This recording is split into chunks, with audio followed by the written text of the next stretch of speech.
మీరు అంతా ఎంత దూరమైన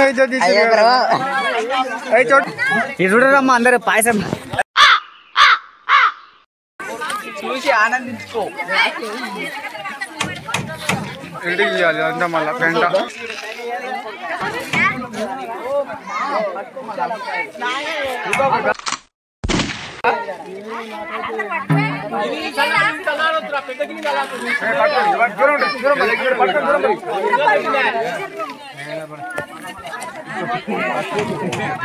అరే ప్లేట్ ఉన్నది.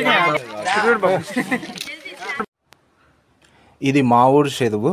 ఈ చెరువు నిండితే పంటలు సమృద్ధిగా పండుతాయి. వర్షాలు పడకనే ఈరోజు కట్టమైసమ్మకు వరదపాసం పోయడం జరిగింది. మన ఛానల్లో మంచి మంచి కంటెంట్లు రాబోతున్నాయి. సబ్స్క్రైబ్ చేసుకొని బెల్ ఐకాన్ నొక్కండి. Thank you so much for watching.